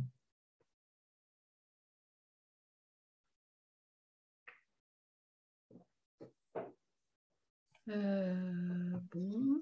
Je vois qu'il n'y a plus personne qui souhaite prendre la part. Ah, si, il y a quelqu'un d'autre là sur le coup. Alors, en écho à la séance précédente, vous avez parlé des jeunes et de la peur. Suivez-vous de près les productions de la littérature adolescente, comme voilà la séance précédente, et comment voyez-vous le succès de cette littérature? Alors, en fait, non, je ne lis quasiment pas de littérature pour adolescents. Je regarde ça avec un certain scepticisme, mais comme je n'en lis vraiment pas beaucoup, j'ai peut-être tort. Bon, ce que je vois de mon point de vue d'universitaire, donc prof de lettres, c'est que les étudiants qui arrivent aujourd'hui, donc entre 18 et 20 ans à l'université, et à qui on enseigne l'histoire littéraire, les classiques de la littérature, et à qui on essaye de transmettre une culture qui ne soit pas seulement celle des 30 dernières années, mais culture qui soit plus large, qui plonge plus profondément dans le passé, les adolescents à qui on essaie de transmettre notre histoire, eh bien, sont des adolescents qui n'ont lu quasiment que de la littérature jeunesse.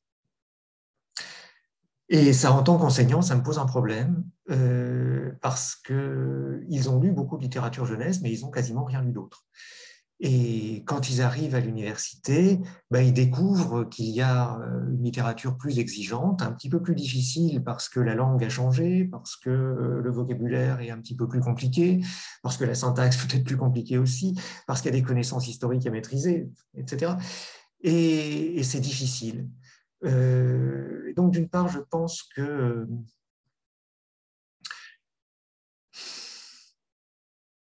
les programmes des lycées en littérature sont tout à fait insuffisants et qu'au lycée, il est tout à fait regrettable qu'on n'exige plus des jeunes qui lisent des classiques un petit peu anciens parce qu'ils n'en lisent vraiment pas du tout assez. Et que la littérature de jeunesse est un palliatif un petit peu faible à cette absence-là, voire un dérivatif ou un détournement. Alors ça va paraître réactionnaire peut-être, et ça l'est peut-être, mais c'est mon côté très sceptique. Voilà. D'un autre côté, si les jeunes lisent ça et qu'ils aiment ça, ils doivent y trouver quelque chose qui les concerne. Et donc, il faudrait leur demander ce qu'ils aiment là. Mais bon, moi, j'ai passé l'âge de répondre à cette question. Donc, autre l'organisation est liée à ces lectures, peut-être, il faudrait leur demander. Est-ce qu'ils ne se mobiliseraient pas autant avec d'autres lectures? J'en sais rien. J'en sais rien. Voilà. Honnêtement, je ne suis pas un amateur de littérature jeunesse. Voilà. Je ne peux pas répondre autrement à la question. Mais encore une fois, comme j'en lis très très peu, je suis peut-être très mal informé. Autre remarque, quelqu'un qui dit que vous incarnez désormais la littérature jeunesse pour l'adolescent de 75 ans que je suis. Oui, c'est aussi ce qu'on me dit, oui. Ça, je comprends bien la réponse et je vous remercie. Alors, est-ce qu'il y a d'autres interventions? Qui souhaite prendre la parole?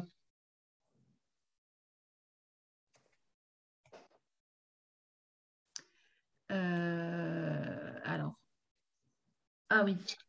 Je suis tombée l'autre jour sur une citation de Vauvenargues qui disait en gros que le problème des gens qui nous oppriment, c'est qu'ils le font au nom des meilleures intentions. Oui, ça existe. Il n'y a pas que ça non plus. Pierre-Henri Castel a publié un essai très stimulant l'année dernière sur le mal, qui montre aussi que le mal se revendique parfois de lui-même. Parfois, les meilleures intentions mènent à l'enfer, comme on sait. Donc, il faut se méfier aussi de ce qu'on dit. Même quand je parle de littérature de jeunesse, mais je ne le fais peut-être pas assez.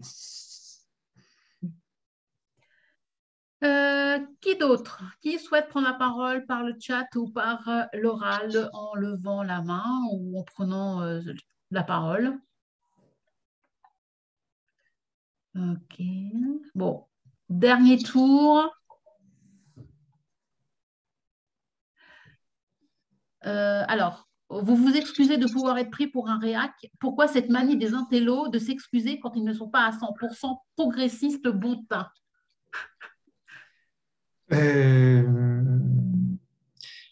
Simplement, je ne veux pas prendre une position d'expert sur des productions que je ne connais pas. Je ne lis quasiment pas littérature de jeunesse, donc je ne peux pas dire si c'est bon ou mauvais.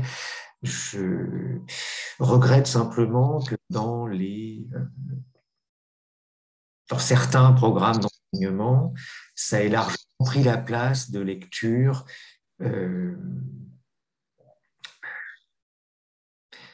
qui aujourd'hui manquent aux étudiants que je vois. Maintenant, il y a certainement de très bonnes choses dans la production jeunesse. Autrefois, on ne se souciait pas de ce que les jeunes aimaient et les jeunes lisaient des productions qui ne leur étaient pas destinées.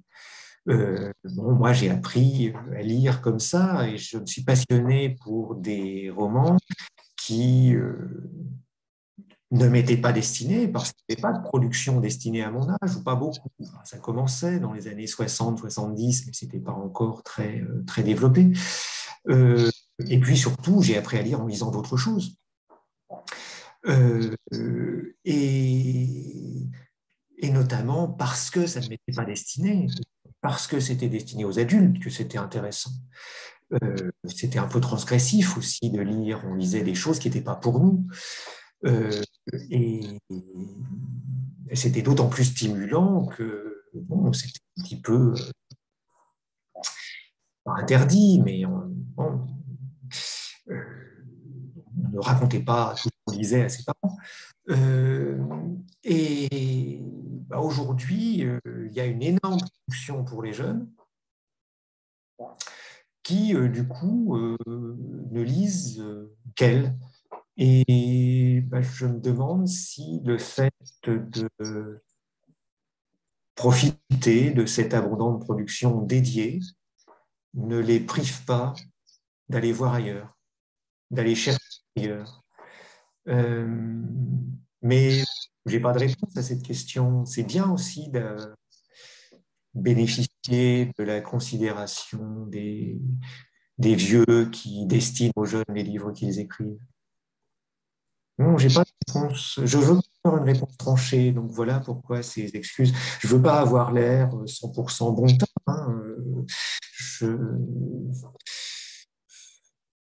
préfère simplement être prudent et parler de ce que je ne connais pas.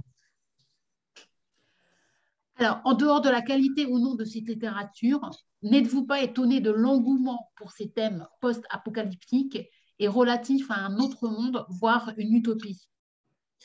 Non, ça, par contre, ça ne m'étonne pas, parce que le monde dans lequel on vit nous porte intégralement à en imaginer un autre. D'une part, il y a l'actualité qui s'impose à nous avec le dérèglement climatique, l'extinction massive des espèces sauvages, la montée des océans, etc. D'autre part, il y a maintenant toute une tradition littéraire ancienne, riche, qui nous donne quantité de modèles pour écrire ces fins du monde. Donc, toutes les conditions sont là pour qu'on en écrive de plus en plus, parce que le débat public est là. Le débat public sur le dérèglement climatique s'installe malgré toutes les résistances. Des actions de masse ont lieu et ça porte aussi à la curiosité vis-à-vis des fictions. Et puis, les fictions s'écrivent d'autant plus facilement qu'elles sont plus nombreuses. Je citais Forster tout à l'heure. Forster est un écrivain du tournant du XXe siècle. Il meurt assez tard, il meurt après 1940, mais c'est quelqu'un dont la production littéraire s'échelonne dans les décennies du XXe siècle. En 1909, il consacre à la fin du monde une petite nouvelle. La machine s'arrête fait une cinquantaine de pages, une soixantaine de pages. Mais ça reste très marginal dans sa production. Pour l'essentiel, c'est un romancier réaliste qui écrit des nouvelles qui se passent dans un environnement réaliste, qui est celui que ses contemporains partageaient.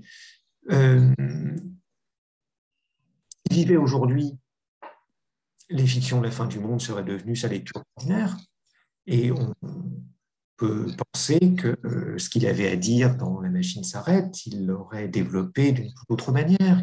Il en aurait fait la matière d'autres histoires plus longues, plus développées, et ça l'aurait intéressé bien plus que ça ne l'intéressait en 1909. Il aurait eu d'autres modèles littéraires à sa disposition, il aurait réagi à d'autres discours, parce que quand il écrit La machine s'arrête, il répond à une utopie de Wells. Et précisément, ce texte est écrit en réponse à un livre de Wells qui s'appelle Une utopie moderne, où Wells imagine le XXe siècle. Wells publie ça en 1906, et Wells imagine le XXe siècle, mais il imagine un XXe siècle heureux, prospère, développé, où tout va bien.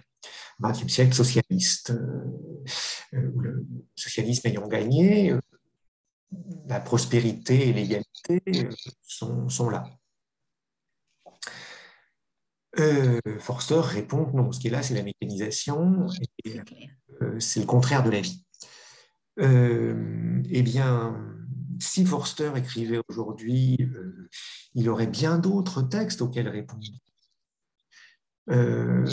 Donc, la prolifération des textes apocalyptiques et utopiques, ou contre-utopiques, tout ça, ça se touche, elle s'ancre à la fois dans les menaces réelles et dans une tradition littéraire qui n'est pas dissociable de ces menaces. Donc, la prolifération des textes ne m'étonne pas, et je pense qu'elle n'est pas finie.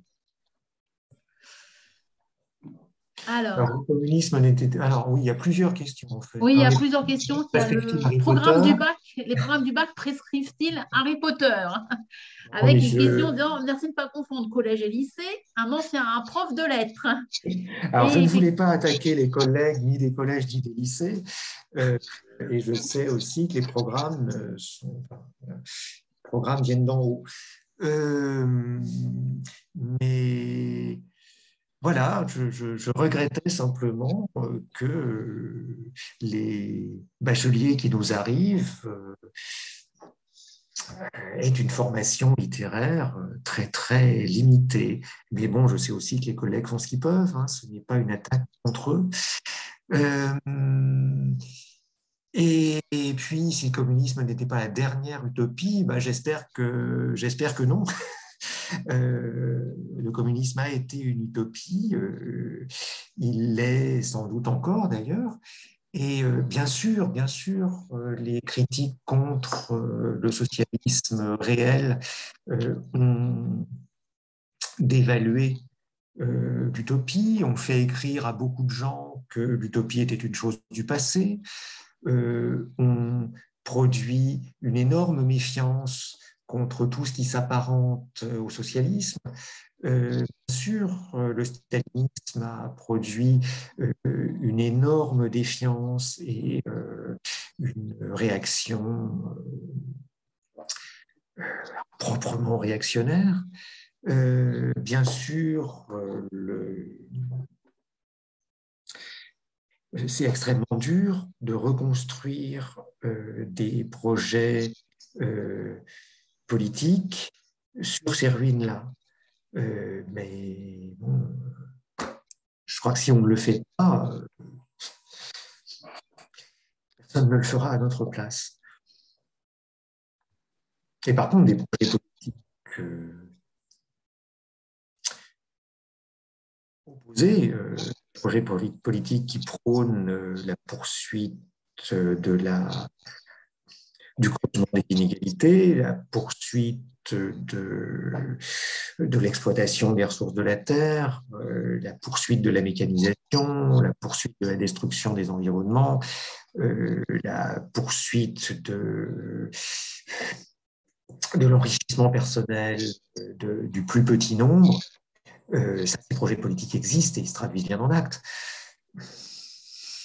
Donc, il nous faut beaucoup d'imagination pour lutter contre ça. Et j'espère bien qu'il y a toujours des utopies.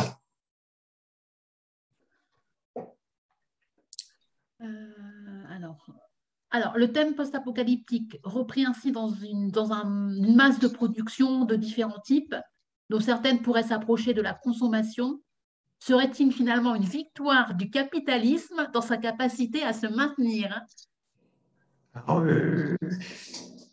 effectivement, bon, moi je n'en ai pas parlé aujourd'hui parce que il y a toute une série de productions dont j'ai pas envie de parler. Mais il y a beaucoup de films et pas seulement des films. Bon, c'est plus visible au cinéma. Il y a beaucoup de films qui surfent sur le plaisir un petit peu pervers de la destruction, sur la joie mauvaise de la destruction. Il y a beaucoup de films hollywoodiens qui flattent notre penchant à jouir de la destruction et qui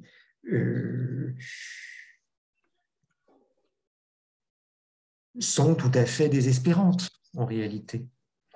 Alors, des films comme Le jour d'après sont tout à fait désespérants parce qu'ils ne font qu'amener à jouir du spectacle de la destruction qui est transformé en grand spectacle, justement. Et ce ne sont pas de ces fictions-là que je parle. Je parle plutôt d'autres fictions plus discrètes, mais qui existent et qui sont nombreuses, qui nous amènent à réfléchir à notre moment comme Kairos, comme porteur d'utopie. Ce n'est pas le cas, sauf d'une manière assez trompeuse, dans Le jour d'après, ou, pour prendre un exemple très récent, dans Look Up, le grand succès de Netflix ces dernières semaines. Un film faussement engagé contre le réchauffement climatique. Voilà, alors comment se diffusent ces littératures? En librairie. Et puis aussi par les débats. Je pense qu'à la bibliothèque, vous devez avoir des collections. Il faut y aller. Emmanuel, j'imagine que oui, vous avez forcément des collections de ce type.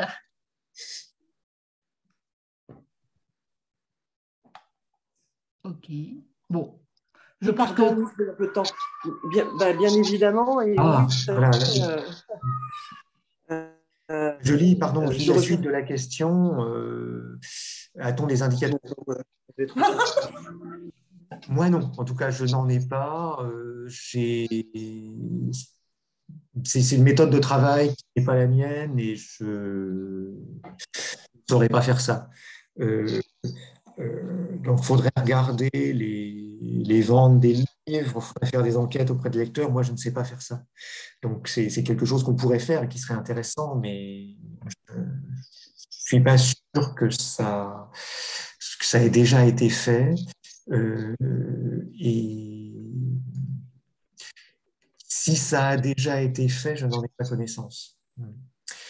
Et ensuite, pour Don't Look Up, oui, c'est un film qui a reçu une publicité phénoménale et pour moi qui tient vraiment de la tromperie sur la marchandise. Ah oui, carrément. Donc oui, je confirme par Emmanuel, brièvement elle l'a confirmé, à la bibliothèque, ils ont ce type de collection, ce genre de livres, donc voilà. Alors, on arrive presque à la fin. Est-ce qu'il y a d'autres personnes qui souhaitent prendre la parole via le chat ou pour prendre la main oralement, enfin voilà, parler de façon orale?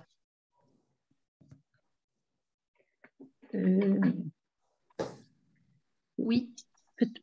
Oui, parce que tout à l'heure, vous déploriez le manque de culture, enfin je dis ça grossièrement, des lycéens, de culture classique.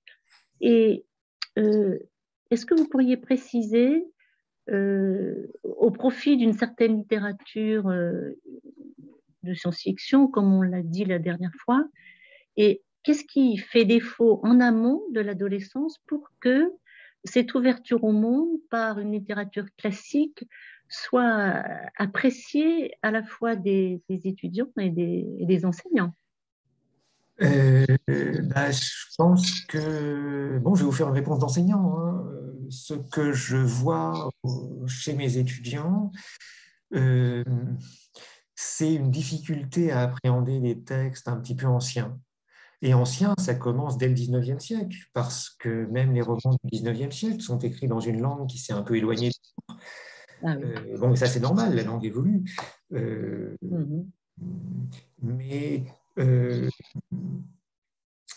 les romans du 19e siècle, du 18e, du 17e, et pas seulement les romans, mais aussi bien sûr la poésie et le théâtre, ont encore des choses à nous apprendre, évidemment. Et quand on fait des études de lettres, puisque c'est les étudiants de lettres que je connais, c'est eux que je vois, quand on fait des études de lettres, eh bien, on ne peut pas négliger les textes anciens au prétexte que leur langue est un peu plus difficile. Il faut apprendre à se colter avec des textes dont la langue n'est pas tout à fait la nôtre, mais des textes dont le vocabulaire nous est étranger, parce que le vocabulaire a évolué, des textes dont la syntaxe est un petit peu bizarre, parce que c'est plus tout à fait la nôtre, etc. Et c'est lié aussi à l'apprentissage de l'histoire. Il y a des textes qui sont devenus obscurs parce que des éléments de culture qui étaient communs au XVIIe siècle ne le sont plus aujourd'hui. Et les lire, c'est aussi découvrir l'histoire. Et on ne peut pas... Là, on ne peut pas mener une vie de citoyen en ignorant complètement son histoire et sa littérature. Donc, moi, je regrette que le français soit aussi malmené.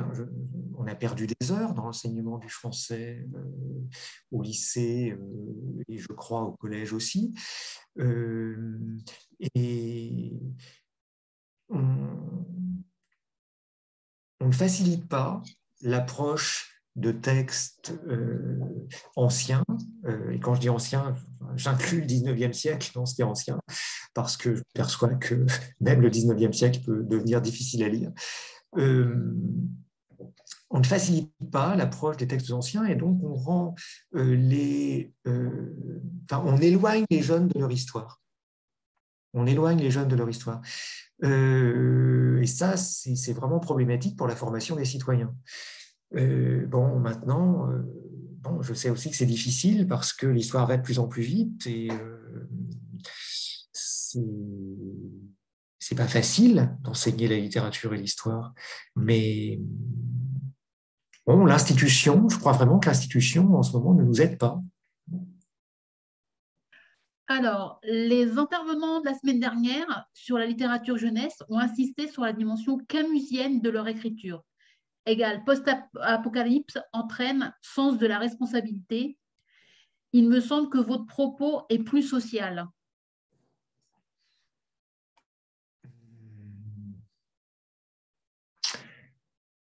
Peut-être, mais moi je serais assez d'accord pour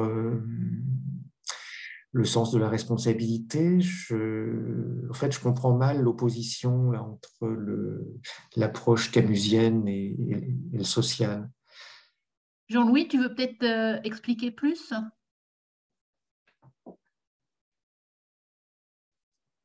Jean-Louis? Jean-Louis, est-ce que tu peux, si tu souhaites… Il m'a simplement semblé que ce qu'elles avaient dit appelait plus à la responsabilité individuelle, parce qu'il s'agissait souvent d'individus qui se retrouvaient très seuls dans un monde qui avait quasiment disparu, ou au plus de petits groupes dans cette littérature jeunesse. On n'était pas du tout dans une perspective un peu assez globale. Il s'agissait de se sauver. Alors peut-être que ça avait un sens social, mais dans le déroulé même des aventures de cette littérature jeunesse, c'était souvent une personne ou un petit groupe d'amis qui avait à affronter les difficultés créées par que ce soit Oui, je comprends. une épidémie, Ouais. que ce soit une bombe atomique qui a fait disparaître 90% de l'humanité ou que sais-je. Je comprends, oui. Bon, cette dimension du survivant solitaire dans un monde complètement dévasté, elle n'est pas. Enfin, c'est pas une situation narrative qui serait complètement absente des récits apocalyptiques adultes, si vous voulez. C'est pas une spécialité de la littérature pour adolescents. C'était dans Malville, oui, par exemple. Oui.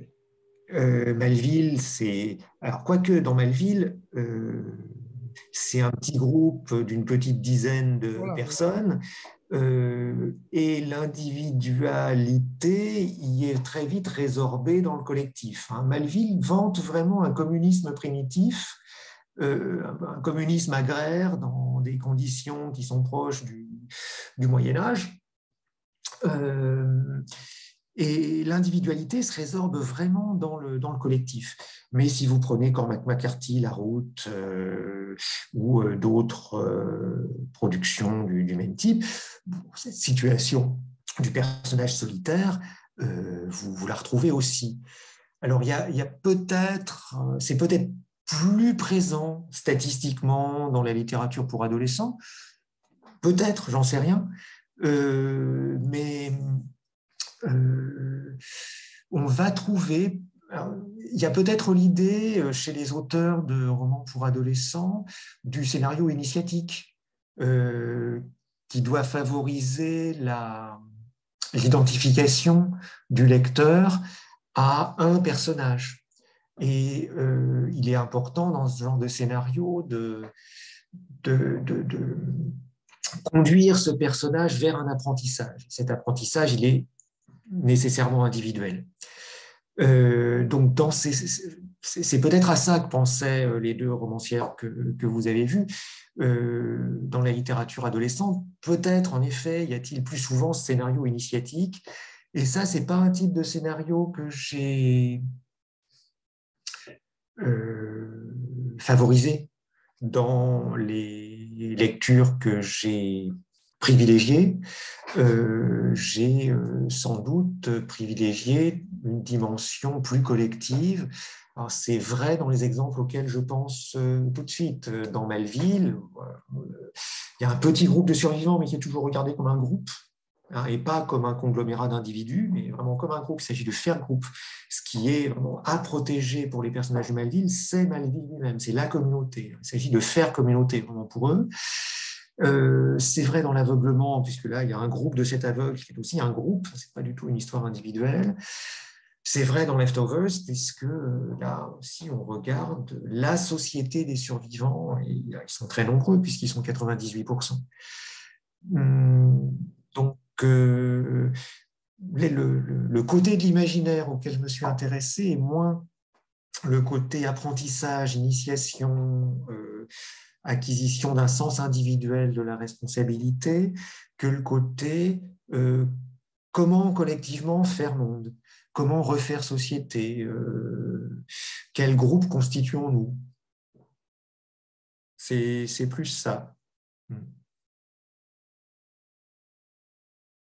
Si vous voulez, entre les deux, un roman que j'aime beaucoup, un roman récent aussi, il y a le roman de Davide Longo, qui est un écrivain italien assez jeune, qui s'appelle L'homme vertical, qui a été traduit en français il y a quelques années, qui raconte l'histoire d'un homme seul avec un enfant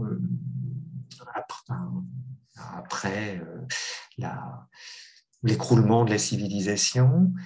C'est très inspiré de La Route, c'est un peu différent, et là on est peut-être à mi-chemin entre le scénario individuel et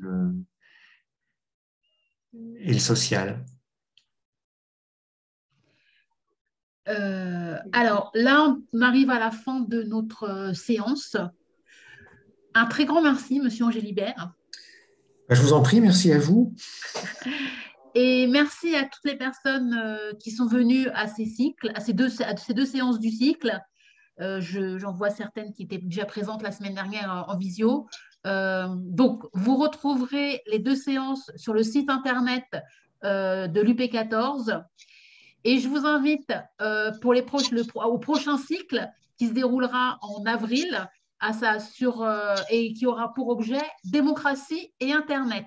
Donc, peut-être qu'on s'approche de l'utopie ou de l'apocalypse, je ne sais pas. En tout cas, un très, très grand merci à vous tous. Merci beaucoup, merci. Et surtout, bienvenue au prochain cycle qui se déroulera en avril. Muriel, qui a peut-être les dates plus que moi en tête. Muriel. Merci, au revoir, merci. Pardon. Le 2, le 9 et le 16 avril. Voilà. Et Norma, elles auront lieu au centre socio-culturel Maurice Noguès.